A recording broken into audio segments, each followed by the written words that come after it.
With just a few years to go until Uber driver Max Mulder retires, he's decided to dabble in cryptocurrencies. I need some serious money in the next 6 years. I feel like I've been forced into this, really. The promises of super going to pay for my retirement, it's just not going to happen. The pre-election rate rise. The RBA lifts them for the first time in 11 years. The 25 basis point hike. With interest rates on the rise and the cost of living soaring, some Australians like Max are under pressure to take huge risks. I'm really putting a lot of faith into the crypto so low, I really feel it can only go upwards from here. The value of the entire cryptocurrency market, which includes thousands of digital currencies, peaked at $3 trillion in November, but it has plummeted since then. Cryptocurrencies, such as Bitcoin, are not backed by anything. There's no promise of a flow of dividends or interest payments. Tony Richards was head of payments at the Reserve Bank for 10 years before he retired. He believes too many households are speculating on crypto. Anyone buying cryptocurrencies should be very, very aware of the risks that the value could fall sharply or even to zero.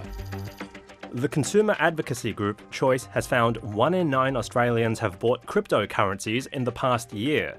It's calling for laws to give crypto investors the same protections as those who buy shares on the ASX. The market is unregulated. What we're seeing is widespread market manipulation, market rigging, a real rise in scams. These concerns are not unique to Australia. Over in the US, Connor Bronston lost $400,000 after a failed bet on crypto. It's not everything to me, even if it's a horrible experience, and just try to look on the bright side of it, which is hard, but doable.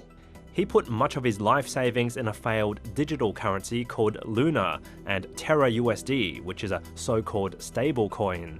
Investors worldwide lost billions when they both collapsed in May.